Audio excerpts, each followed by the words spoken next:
తులారా, తులసి కోట దగ్గర ఏ మొక్కలు పెడితే ఇంట్లో శాంతిపోతుందో, ఏ మొక్కలు పెడితే లక్ష్మీదేవి నెమ్మదిగా దూరమవుతుందో చాలా మందికి తెలియదు కదండి. ఈ మధ్యకాలంలో చాలా ఇళ్లలో డబ్బు నిలవకపోవడం, చిన్న చిన్న గొడవలు పెరగడం, పిల్లలు చదువుపై దృష్టి పెట్టకపోవడం, ఇంట్లో ఎప్పుడూ ఏదో భారంగా అనిపించడం, ఇవన్నీ ఎందుకు జరుగుతున్నాయో ఒకసారి ఆలోచించండి. కొన్నిసార్లు మనం తెలియక చేసే చిన్న తప్పులే పెద్ద దోషాలకు కారణం అవుతాయి. ముఖ్యంగా తులసి కోట దగ్గర పెడుతున్న కొన్ని మొక్కలు ఆ పవిత్రమైన శక్తిని మెల్లగా తగ్గిస్తాయని పెద్దలు చెబుతుండేవారు. వరంగల్ దగ్గర ఒక చిన్న ఊరిలో సుబ్బమ్మ అనే ఓ పెద్దావిడ ఉండేది. ఆమె ఇంట్లో తులసి కోట చాలా అందంగా ఉండేది. ప్రతిరోజూ ఉదయం లేవగానే తులసమ్మకు దీపం పెట్టేది, నీళ్లు పోసేది, పసుపు కుంకుమ పెట్టి ఎంతో భక్తితో నమస్కారం చేసేది. కాని కొన్నాళ్లుగా ఆ ఇంట్లో ఏ పని చేసినా సరిగా జరగడం లేదు. ఆమె కొడుకు రాజు చేసిన వ్యాపారం నష్టాల్లోకి వెళ్లిపోయింది. కోడలు పద్మకి ఆరోగ్యం బాగాలేకపోయింది. చిన్న మనవడు రాత్రుళ్ళు భయంతో ఏడుస్తుండేవాడు. ఒకరోజు సాయంత్రం సుబ్బమ్మ ఇంటి ముందు కూర్చుని ఉండగా పక్కింటి వెంకటమ్మ వచ్చింది. ఏమయిందమ్మా, ఈ మధ్య నువ్వు చాలా ఆలోచనలో కనిపిస్తున్నావు అని అడిగింది. అప్పుడు సుబ్బమ్మ కళ్లలో నీళ్లు తిరిగాయి. ఏమో వెంకటమ్మ, ఇంట్లో ఆనందం అన్నదే మాయమైపోయింది. తులసమ్మను అంత భక్తిగా పూజిస్తున్నా కూడా మనసుకు శాంతి లేదు అని బాధగా చెప్పింది. వెంకటమ్మ ఒక్కసారి తులసి కోట వైపు చూసింది. అక్కడ తులసి పక్కనే 3 రకాల మొక్కలు కనిపించాయి. ఒకటి ముళ్లతో నిండిన కాక్టస్, ఇంకొకటి ఎండిపోయిన పాత తీగ, మరొకటి నల్లగా కనిపించే అడవి మొక్క. అవి చూసిన వెంటనే వెంకటమ్మ ముఖం మారిపోయింది. అయ్యో సుబ్బమ్మ, నువ్వు ఈ మొక్కలు తులసి దగ్గర ఎందుకు పెట్టావమ్మా అని ఆశ్చర్యంగా అడిగింది. సుబ్బమ్మ అమాయకంగా చూసి, అవి బాగున్నాయనిపించి పెట్టాను. ఏమైంది వాటితో అని అడిగింది. వెంకటమ్మ నెమ్మదిగా చెప్పింది. పెద్దలు ఒక మాట చెప్పేవారు, తులసి దగ్గర ముళ్ల మొక్కలు ఉంటే ఇంట్లో మాటల ముళ్లు పెరుగుతాయని, ఎండిపోయిన మొక్కలు ఉంటే అదృష్టం కూడా ఎండిపోతుందని, అడవి శక్తి ఉన్న మొక్కలు ఉంటే ఇంట్లో ప్రశాంతత తగ్గిపోతుందని. నిజమే కదండి. మన ఇంటి వాతావరణం కూడా మనం పెంచే మొక్కల శక్తిపైనే ఆధారపడి ఉంటుంది. సుబ్బమ్మకి ఒక్కసారిగా గుండెల్లో భయం మొదలైంది. అమ్మో, నేను తెలియక చేశానమ్మా అని చేతులు తలపై పెట్టుకుంది. అప్పుడు వెంకటమ్మ ఆమెను ఓదార్చింది. తెలియక చేసిన తప్పుకు దేవుడు వెంటనే కోపపడడు, కాని తెలుసుకున్నాక సరిచేసుకోవాలి. తులసమ్మ అంటే లక్ష్మీదేవి రూపం. ఆమె దగ్గర పవిత్రత ఉండాలి, శాంతి ఉండాలి. ఆ రాత్రి సుబ్బమ్మకు నిద్ర రాలేదు. ఇంటి బయట తులసి కోటవైపు చూస్తూనే ఉంది. చల్లని గాలి వీచినా ఆమె మనసులో మాత్రం ఏదో భయం, ఏదో ఆలోచన. అప్పుడే ఆమె అమ్మమ్మ చెప్పిన మాట గుర్తొచ్చింది. ఇల్లు శుభ్రంగా ఉంటే లక్ష్మి నిలుస్తుంది, మనసు శుభ్రంగా ఉంటే దైవం నిలుస్తుంది. మరుసటి రోజు ఉదయం సుబ్బమ్మ ఆ 3 మొక్కలను తీసేయాలని అనుకుంది. కాని ఆమె చేతులు వణికాయి. ఎందుకో తెలియదు. ఆ సమయంలో ఊరికి వచ్చిన ఓ వృద్ధ పండితుడు వారి ఇంటి ముందు ఆగి తులసి కోటవైపు చాలాసేపు గమనించాడు. అతని కళ్లలో కనిపించిన ఆ గంభీరత చూసి సుబ్బమ్మ గుండె ఒక్కసారిగా దడదడలాడింది. ఈ ఆధ్యాత్మిక రహస్యం మీకు పూర్తిగా అర్థం కావాలన్నా, దైవానుగ్రహం దక్కాలన్నా ఈ వీడియోను ఎక్కడా ఆపకుండా చివరి వరకు చూడండి. ఆ వృద్ధ పండితుడు నెమ్మదిగా ఇంటి ముందుకు వచ్చాడు. తెల్లటి గడ్డం, నుదుటిపై పెద్ద నామం, చేతిలో చిన్న జపమాల. ఆయన అడుగులు కూడా చాలా ప్రశాంతంగా ఉన్నాయి. సుబ్బమ్మ వెంటనే చేతులు జోడించి నమస్కారం చేసింది. స్వామీ, లోపలికి రండి అని గౌరవంగా చెప్పింది. కాని ఆయన లోపలికి వెళ్లకుండా తులసి కోట దగ్గరే నిలబడ్డాడు. కొద్దిసేపు ఏమీ మాట్లాడలేదు. గాలి తాకిడితో తులసి ఆకులు మెల్లగా కదులుతున్నాయి. కాని పక్కనే ఉన్న ముళ్ల మొక్క మాత్రం విచిత్రంగా కనిపిస్తోంది. పండితుడు కళ్లను మూసుకుని కొద్దిసేపు మంత్రం జపించాడు. ఆ తర్వాత నెమ్మదిగా మాట్లాడటం మొదలుపెట్టాడు. అమ్మా, ఈ తులసి కోట దగ్గర పవిత్రత తగ్గిపోయింది. ఇక్కడ ఏదో అసమతుల్యత ఉంది అన్నాడు. ఆ మాటలు విన్న వెంటనే సుబ్బమ్మ కళ్లలో నీళ్లు తిరిగాయి. స్వామి, మా ఇంట్లో కూడా అలాగే జరుగుతోంది. డబ్బు నిలవడం లేదు, పిల్లలు నవ్వడం లేదు, చిన్న చిన్న మాటలకే గొడవలు అని వణికిపోయే స్వరంతో చెప్పింది. అప్పుడు పండితుడు తులసి పక్కన ఉన్న ఆ ఎండిపోయిన తీగను చూపించాడు. ఇది ఎప్పటినుంచి ఇక్కడ ఉంది అని అడిగాడు. సుబ్బమ్మ ఆలోచించి, 2 నెలలైంది స్వామీ. మొదట చాలా పచ్చగా ఉండేది, తర్వాత ఎండిపోయింది. కాని తీసేయాలని అనిపించలేదు అంది. పండితుడు తల ఊపుతూ చెప్పాడు, అమ్మా, ఎండిపోయినది ఎప్పుడూ నిల్వ ఉంచకూడదు. జీవం లేని దాంట్లో నిలిచిపోయిన శక్తి ఉంటుంది.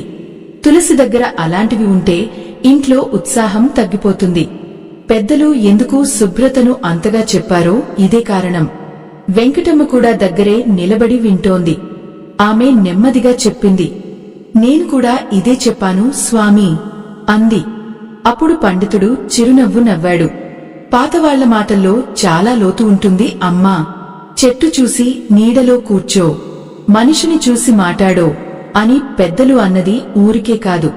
ఆ తర్వాత ఆయన ముళ్ల మొక్క దగ్గరకు వెళ్లాడు. దానిమీద చిన్న చిన్న ముళ్ళు కాంతిలో మెరుస్తున్నాయి.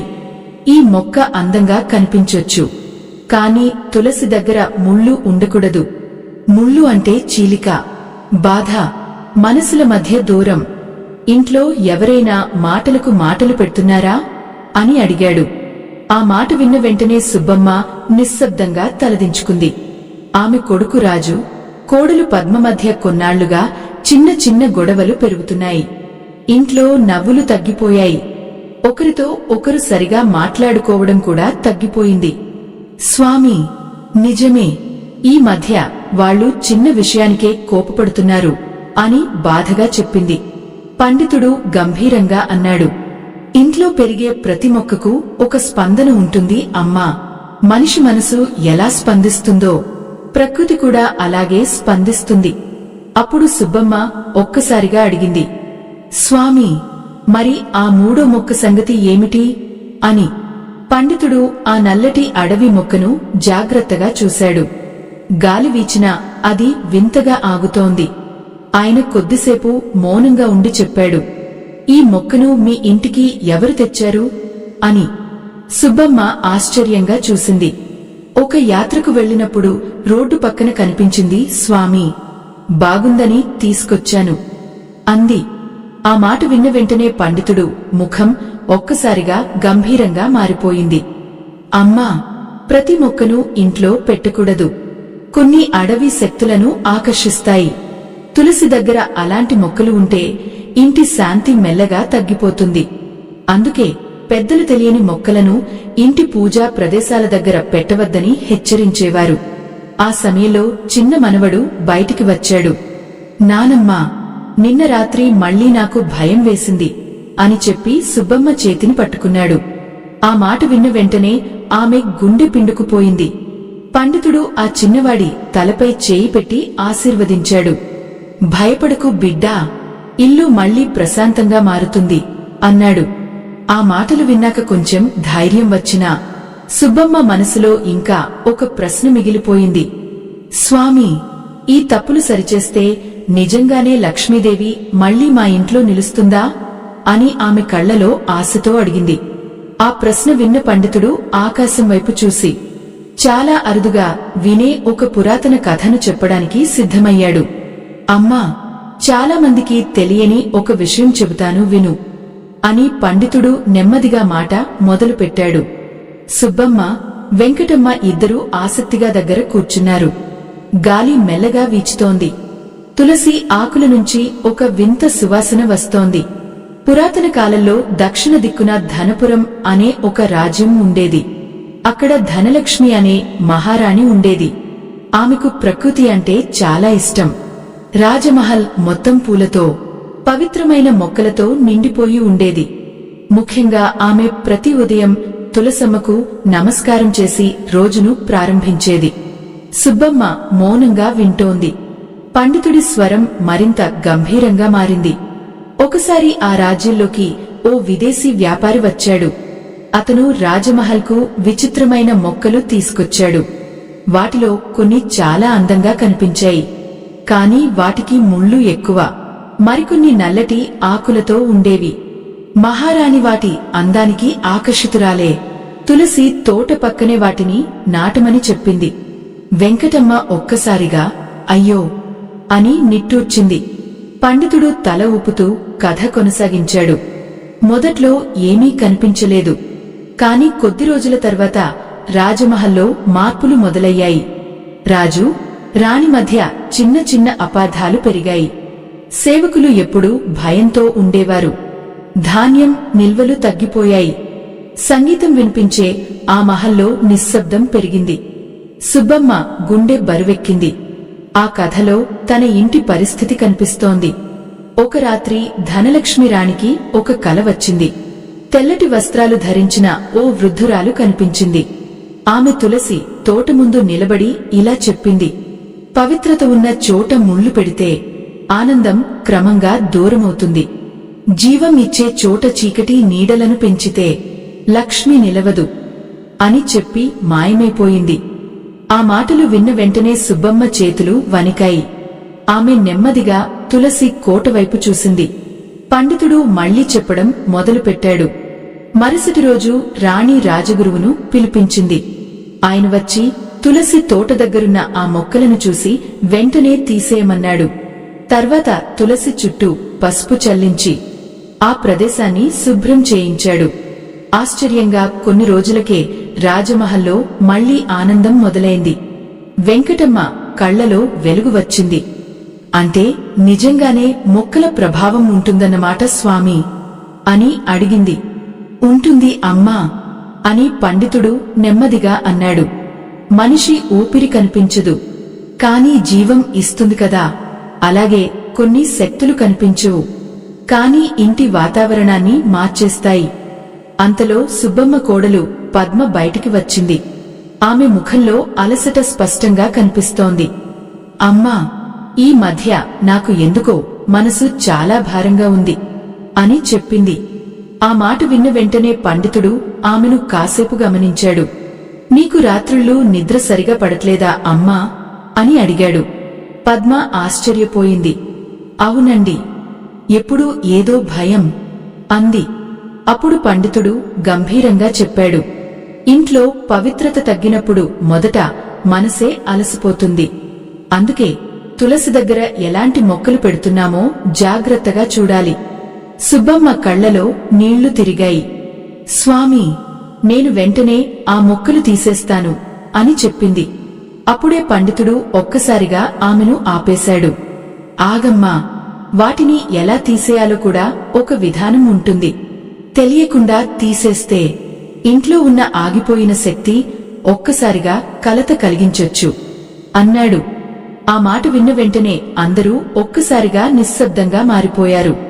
సుబ్బమ్మ గుండెల్లో భయం మొదలైంది. అయితే ఇప్పుడు ఏం చేయాలి స్వామీ అని వణికిపోయే స్వరంతో అడిగింది. పండితుడు మెల్లగా తులసి కోట దగ్గర మట్టిని చేతితో తాకి, ఈ మట్టిలో ఇంకా ఒక రహస్యం దాగి ఉంది అని చెప్పాడు. నిజంగా మీ ఇంట్లో కూడా ఇలాంటి అనుభవాలు ఎదురైతే ఓం శ్రీ తులసే నమః అని కామెంట్లో రాయండి. మనసుకు ఒక ప్రశాంతత కలుగుతుంది కదండి. అప్పుడే తులసి కోట కింద నుంచి ఒక చిన్న వెండి రంగు వస్తువు మెరుస్తూ కనిపించింది. అది చూసిన పండితుడి ముఖం ఒక్కసారిగా మారిపోయింది. సుబ్బమ్మ గుండె దడదడలాడుతోంది. వెంకటమ్మ కూడా భయంతో ఒక అడుగు వెనక్కి వేసింది. పండితుడు నెమ్మదిగా మట్టిని పక్కకు జరిపాడు.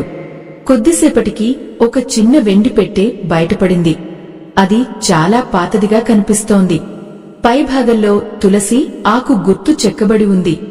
స్వామీ, ఇది ఏమిటండి అని సుబ్బమ్మ ఆశ్చర్యంగా అడిగింది. పండితుడు ఆ పెట్టెను చేతిలోకి తీసుకుని కళ్లను మూసుకున్నాడు. కొద్దిసేపు మంత్రం జపించిన తర్వాత నెమ్మదిగా మాట్లాడాడు. ఇది సాధారణ పెట్టె కాదు అమ్మా. చాలా సంవత్సరాల క్రితం ఎవరో ఈ తులసి కోట దగ్గర భక్తితో పెట్టిన పవిత్ర గుర్తు. వెంకటమ్మ ఆశ్చర్యంగా నోరు తెరిచింది. అయితే ఇన్ని రోజులుగా ఇది ఇక్కడే ఉందా అని అడిగింది. అవును, అని పండితుడు తల ఊపాడు. కాని పవిత్రమైన ప్రదేశం దగ్గర అపవిత్రమైన శక్తులు చేరితే ఇలాంటి వస్తువుల ప్రభావం కూడా తగ్గిపోతుంది. సుబ్బమ్మ నెమ్మదిగా కూర్చుంది. స్వామీ, మా ఇంటికి ఇంత సమస్యలు రావడానికి ఇదే కారణమా అని అడిగింది.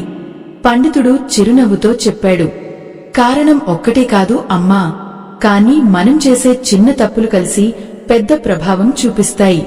తులసి అంటే ఇంటి శ్వాస లాంటిది. దాని దగ్గర ప్రశాంతత ఉండాలి, పవిత్రత ఉండాలి. ఆ తర్వాత ఆయన ఆ 3 మొక్కల దగ్గరకు వెళ్లాడు. మొదట ముళ్ల మొక్కను చూసి, దీన్ని ఈరోజు సూర్యాస్తమయం కంటే ముందు తీసేయాలి, కాని కోపంతో కాదు, ప్రకృతిని గౌరవిస్తూ తీసేయాలి అన్నాడు. తర్వాత ఎండిపోయిన తీగను చూపిస్తూ, జీవం కోల్పోయిన దాన్ని ఇంటి పవిత్ర ప్రదేశంలో ఉంచకూడదు, అది మనసులో నిలిచిపోయిన బాధలాంటిది అని చెప్పాడు. చివరగా ఆ నల్లటి అడవి మొక్క దగ్గర ఆగిపోయాడు. కొద్దిసేపు మౌనంగా దానిని గమనించాడు. గాలి వీచినా దాని ఆకులు విచిత్రంగా కంపిస్తున్నాయి. ఈ మొక్కను బయట ఎక్కడో వదిలేయకండి, ప్రవహించే నీటిలో వదలాలి, ఎందుకంటే ఇది అడవి శక్తిని ఎక్కువగా పీల్చుకుంది అని చెప్పాడు. ఆ మాటలు విన్న వెంటనే పద్మ చేతులు జోడించింది. స్వామీ, మేము తెలియక చేశాం, ఇక ముందు జాగ్రత్తగా ఉంటాం అంది. పండితుడు ముదువుగా నవ్వాడు. తెలుసుకుని మారడం గొప్ప విషయం అమ్మా. తప్పు చేసినవాడు చెడ్డవాడు కాదు, తప్పు తెలిసినా మారనివాడే చెడ్డవాడు అని పెద్దలు చెప్పేవారు. ఆ సాయంత్రం సుబ్బమ్మ ఇంట్లో అందరూ కలిసి తులసి కోట చుట్టూ శుభ్రం చేయడం మొదలుపెట్టారు.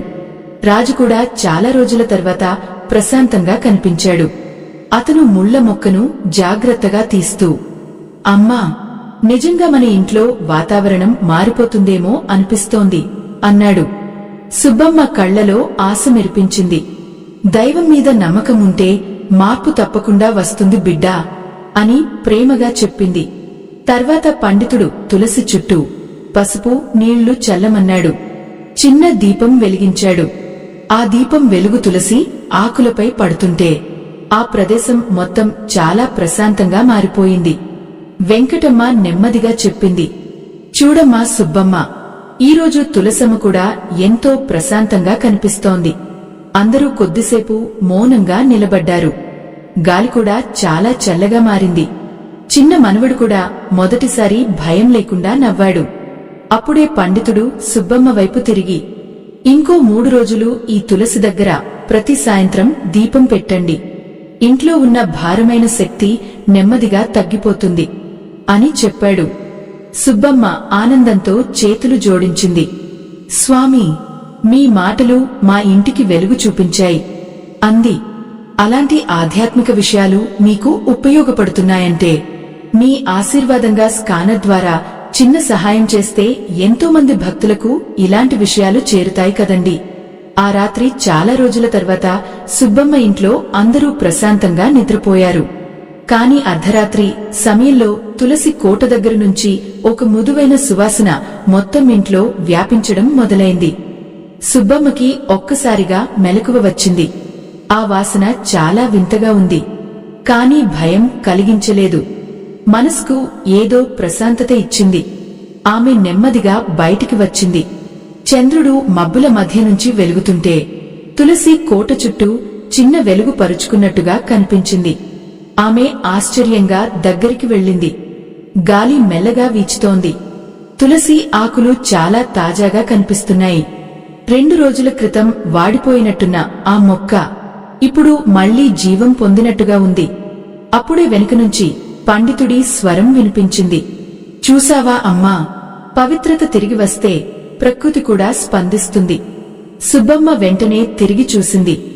స్వామీ, మీరు ఇంకా వెళ్లలేదా అని అడిగింది. ఆయన చిరునవ్వు నవ్వాడు. ఈ ఇంట్లో మార్పు పూర్తిగా వచ్చేదాకా వెళ్లకూడదనిపించింది అన్నాడు. ఆ మాటలు విన్న సుబ్బమ్మ కళ్లలో కృతజ్ఞత మెరిపించింది. స్వామీ, నిజంగా మా ఇంట్లో ఏదో భారం తగ్గినట్టుంది అంది. అప్పుడే లోపల నుంచి రాజు బయటికి వచ్చాడు. అతని ముఖంలో చాలా రోజుల తర్వాత ప్రశాంతత కనిపిస్తోంది. అమ్మా, నిన్న రాత్రి నాకు ఒక మంచి కల వచ్చింది. మన ఇంట్లో మళ్లీ నవ్వులు వినిపిస్తున్నట్టుంది అన్నాడు. సుబ్బమ్మ ఆనందంతో కొడుకు తల నిమిరింది. అది తులసమ్మ కరుణ బిడ్డా అని మెల్లగా చెప్పింది. మరుసటి ఉదయం ఇంటి వాతావరణం పూర్తిగా మారిపోయింది. పద్మ చాలా రోజుల తర్వాత చిరునవ్వుతో వంట చేస్తోంది. చిన్న మనవడు బయట ఆడుకుంటూ నవ్వుతున్నాడు. వెంకటమ్మ వచ్చి చూసి ఆశ్చర్యపోయింది. అయ్యో సుబ్బమ్మ, ఈరోజు మీ ఇంట్లోకి అడుగు పెట్టగానే ఎంత ప్రశాంతంగా ఉందో తెలుసా అని ఆనందంగా అంది. సుబ్బమ్మ కళ్లలో నీళ్లు తిరిగాయి. నిజమే వెంకటమ్మ, ఇంత చిన్న విషయాలు ఇంత పెద్ద మార్పు తెస్తాయని నేను ఊహించలేదు అంది. అప్పుడు పండితుడు అందరినీ దగ్గరకు పిలిచాడు. గుర్తుపెట్టుకోండి, తులసి కోట అంటే కేవలం ఒక మొక్క కాదు, అది ఇంటి పవిత్ర శక్తికి గుర్తు. దాని దగ్గర ఏది పెడుతున్నామో, ఎలా ఉంచుతున్నామో అవన్నీ ఇంటి వాతావరణాన్ని ప్రభావితం చేస్తాయి. ఆ తర్వాత ఆయన కొన్ని ముఖ్యమైన విషయాలు చెప్పాడు. తులసి దగ్గర ఎప్పుడూ ముళ్ల మొక్కలు పెట్టకండి, ఎండిపోయిన ఆకులు పేరుకుపోనివ్వకండి, తెలియని అడవి మొక్కలు పెంచకండి. ప్రతిరోజు కనీసం ఒకసారి ఆ ప్రదేశాన్ని శుభ్రం చేయండి. పద్మ ఆసక్తిగా అడిగింది. స్వామి, మరి తులసి దగ్గర ఏ మొక్కలు పెడితే మంచిది? పండితుడు చిరునవ్వుతో చెప్పాడు. మల్లె, పారిజాతం, మరువంలాంటి సుగంధ మొక్కలు మంచివి. అవి ఇంట్లో ప్రశాంతతను పెంచుతాయి. ఆ మాటలు వింటూ సుబ్బమ్మ మనసులో ఒక కొత్త నమ్మకం పుట్టింది. ఆమె తులసి కోట ముందు నిలబడి చేతులు జోడించింది. ఇక ముందు ఈ ప్రదేశాన్ని ఎంతో జాగ్రత్తగా చూసుకుంటాను తల్లి అని భక్తిగా చెప్పింది. అప్పుడే చిన్న మనవడు అమాయకంగా అడిగాడు. నానమ్మా, తులసమ్మ నిజంగానే మన మాటలు వింటుందా అని. ఆ ప్రశ్న విన్న అందరూ చిరునవ్వు నవ్వారు. సుబ్బమ్మ అతన్ని దగ్గరకు తీసుకుని, మనసు మంచిగా ఉంటే దేవుడు ఎప్పుడు వింటాడు బాబూ అని చెప్పింది. ఆ సాయంత్రం ఇంటి ముందు దీపం వెలిగింది. ఆ వెలుగులో తులసి కోట ఎంతో అందంగా కనిపిస్తోంది. పక్కింటి వాళ్లు కూడా ఆ మార్పు గమనించడం మొదలుపెట్టారు. కాని అదే సమయంలో పండితుడు తులసి కోట దగ్గర ఒక చిన్న గుర్తు చూసి కాసేపు ఆలోచనలో పడిపోయాడు. ఆ గుర్తు చూసిన వెంటనే ఆయన నెమ్మదిగా అన్నాడు. ఇంకా ఒక చిన్న పని మిగిలి ఉంది అమ్మా, అది పూర్తయితేనే ఈ ఇంటి శాంతి పూర్తిగా స్థిరపడుతుంది. సుబ్బమ్మ ఒక్కసారిగా ఆందోళనగా చూసింది. స్వామి, ఇంకా ఏమి చేయాలి అని అడిగింది. పండితుడు తులసి కోట చుట్టూ నెమ్మదిగా నడిచాడు. తర్వాత అక్కడ ఒక మూలలో పేరుకుపోయిన పాత మట్టిని చూపించాడు. ఇక్కడ చాలా రోజులుగా నిలిచిపోయిన మట్టి ఉంది అమ్మా. పవిత్ర ప్రదేశం దగ్గర నిలిచిపోయిన దాన్ని తొలగించాలి. జీవం ఎప్పుడూ ప్రవాహంలా ఉండాలి అని చెప్పాడు. రాజు వెంటనే ఒక చిన్న పలుగు తీసుకొచ్చాడు. అందరూ కలిసి ఆ పాత మట్టిని నెమ్మదిగా తీసేశారు. ఆ మట్టిని తీసేసిన తర్వాత అక్కడి నేల చాలా తేలికగా కనిపించింది. పండితుడు కొత్త మట్టిని తీసుకురమ్మన్నాడు. పద్మ ఇంటి వెనుక నుంచి తాజా మట్టి తీసుకొచ్చింది. అప్పుడు పండితుడు ఆ కొత్త మట్టిలో కొద్దిగా పసుపు కలిపి తులసి కోట చుట్టూ జాగ్రత్తగా పరిచాడు. ఇలా చేయడం వల్ల ఇంట్లో నిలిచిపోయిన భారమైన భావాలు కూడా నెమ్మదిగా తగ్గిపోతాయి అని చెప్పాడు. ఆ సమయంలో చల్లని గాలి ఒక్కసారిగా వీచింది. తులసి ఆకులు మెల్లగా ఆగుతూ ఎంతో ప్రశాంతంగా కనిపించాయి. చిన్న మనవడు ఆనందంగా చప్పట్లు కొట్టాడు. నానమ్మా, ఇప్పుడు తులసమ్మ నవ్వుతున్నట్టుంది అన్నాడు. ఆ మాట విన్న వెంటనే అందరి ముఖాల్లో చిరునవ్వు మెరిసింది. సుబ్బమ్మ కళ్లలో ఆనంద భాష్పాలు వచ్చాయి. ఎంత నిజమైన మాట చెప్పావురా బాబూ అని అతన్ని హత్తుకుంది. పండితుడు ముదువుగా నవ్వి చెప్పాడు. పిల్లల మనసు చాలా పవిత్రం అమ్మా. వాళ్లు కొన్ని శక్తులను మనకంటే త్వరగా గుర్తిస్తారు. ఆ రాత్రి ఇంట్లో అందరూ కలిసి తులసమ్మ ముందు దీపం పెట్టారు. సుబ్బమ్మ చేతులు జోడించి ఇలా ప్రార్థించింది. తల్లి, తెలియక చేసిన తప్పులను క్షమించు. మా ఇంట్లో ఎప్పుడూ శాంతి, ఆనందం ఉండేలా దీవించు. ఆమె ప్రార్థన ముగిసిన వెంటనే దీపం జ్యోతి ఒక్కసారిగా ప్రకాశంగా వెలిగింది. ఆ వెలుగు అందరి ముఖాలపై పడుతుంటే ఆ ఇంటి వాతావరణం పూర్తిగా మారిపోయినట్టే అనిపించింది. మరుసటి రోజు ఉదయం రాజుకి ఒక శుభవార్త వచ్చింది. చాలా రోజులుగా ఆగిపోయిన వ్యాపార డబ్బు తిరిగి రావడం మొదలైంది. పద్మ ఆరోగ్యం కూడా క్రమంగా మెరుగుపడింది. చిన్న మనవడు ఇక రాత్రుళ్ళు భయపడటం మానేశాడు. వెంకటమ్మ ఆశ్చర్యంగా చెప్పింది, చూసావా సుబ్బమ్మ, పవిత్రత ఉన్న చోట శుభం కూడా నెమ్మదిగా చేరుతుంది. సుబ్బమ్మ తల ఊపింది. నిజమే, మనం ఇంటిని ఎలా చూసుకుంటామో ఆ శక్తి కూడా మనల్ని అలాగే చూసుకుంటుంది అంది. అప్పుడు పండితుడు చివరిసారిగా అందరికీ ఒక ముఖ్యమైన మాట చెప్పాడు. గుర్తుపెట్టుకోండి, తులసి కోట దగ్గర శుభ్రమైన వాతావరణం ఉండాలి. ముళ్ల మొక్కలు ఉండకూడదు. ఎండిపోయినవి పేరుకుపోకూడదు. మనసులో కోపం ఎక్కువగా ఉండకూడదు. ఎందుకంటే ప్రకృతి మన భావాలను కూడా పీల్చుకుంటుంది. ఇంట్లో ప్రేమ ఉంటే తులసమ్మ కరుణ కూడా నిలుస్తుంది. ఆ మాటలు విన్న తర్వాత సుబ్బమ్మ మనసులో ఒక గొప్ప ప్రశాంతత వచ్చింది. ఆమె తులసి కోట ముందు చిన్న ముగ్గు వేసింది. దీపం పెట్టింది. చుట్టూ మల్లె మొక్కలు నాటించింది. కొన్ని రోజుల తర్వాత ఆ ఇంటి ముందు వెళ్లేవాళ్లు ఒక మాట చెప్పుకునేవారు, ఈ ఇంట్లోకి అడుగు పెట్టగానే మనసు ప్రశాంతంగా మారిపోతోంది అని. నిజమే కదండి, మన ఇంట్లో ఉన్న ప్రతి వస్తువు, ప్రతి మొక్క, ప్రతి మాట కూడా ఒక శక్తిని తీసుకువస్తుంది. అందుకే పెద్దలు పవిత్రతను అంతగా ప్రాధాన్యంగా చూసేవారు. తులసమ్మ దగ్గర శుభ్రత, సానుకూలత, ప్రశాంతత ఉంటే ఇంట్లో ఆనందం కూడా నిలుస్తుంది.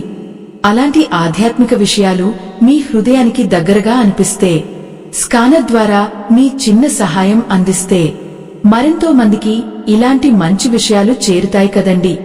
చివరగా ఒక విషయం గుర్తుంచుకోండి, ఇల్లు అందంగా ఉండడం కంటే ఆ ఇంట్లోని శక్తి అందంగా ఉండటం ముఖ్యము. తులసమ్మను భక్తిగా చూసుకుంటే, మనసులో మంచి ఆలోచనలు పెంచుకుంటే ఇంట్లో శాంతి, సంతోషం, ఐశ్వర్యం నెమ్మదిగా నిలుస్తాయి. ఈ ఆధ్యాత్మిక ప్రయాణం ఇక్కడితో ముగిసిపోయింది. స్వస్తి.